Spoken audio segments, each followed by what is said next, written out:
This lesson is on binomial theorem. Here's the formula, and our objective of this lesson is to find a specific term using this formula. Okay, so here we go. Find the fourth term of 3x minus 2y to the 10th power. Okay, so note, since we are looking for the fourth term, always start on 0. And the reason why we start on 0, because according to the formula, it starts on 0. So technically, the first term would be 0, second, first, third, 2, fourth term will be 3. So we're using 3, okay? So not 4, even though here it says fourth term, but we are using 3 because this is first term, second term, third term, and fourth term. So using this formula, you have 3x minus 2y to the 10th power. Rewrite it as 10 because that's my biggest power. This is the top power, the biggest power, and we're using 3 because that's my fourth term. Okay?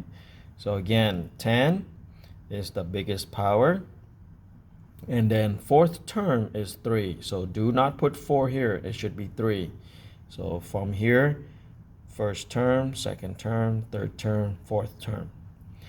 Next, this is your a. So a is 3x. So according to the formula, n minus k. So 10. So 10 minus 3. And then my b term is negative 2y to the third power, using the formula right here. So n, k. So n is my biggest power, k is my fourth term. Again, do not use 4, it's supposed to be 3 because this is first term, second term, third term, fourth term.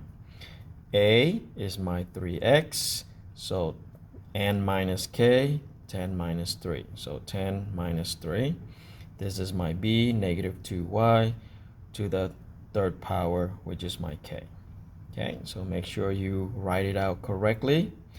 Next, go down the steps. Some people write it like this, 10(3) as 10C3.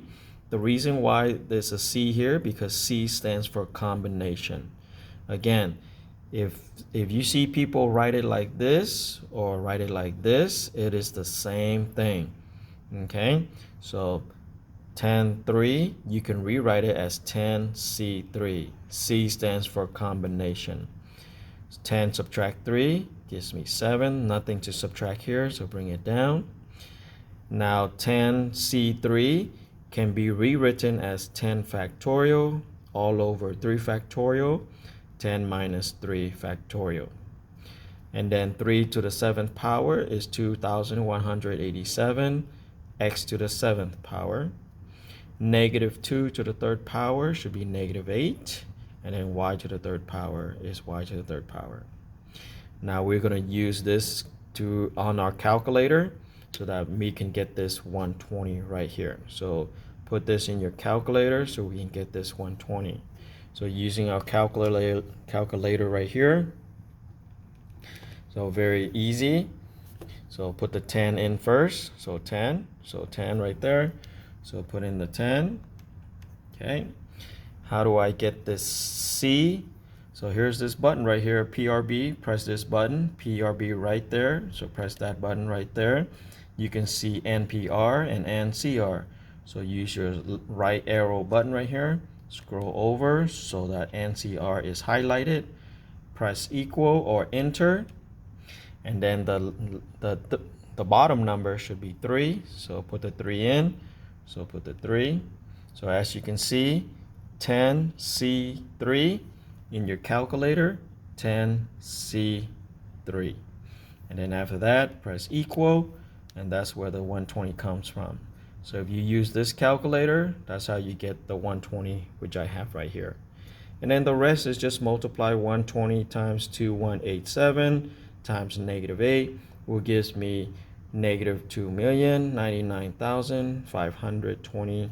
Bring down the x7, bring down y to the third power. Okay, so this right here Our objective is to find a specific term based on the power.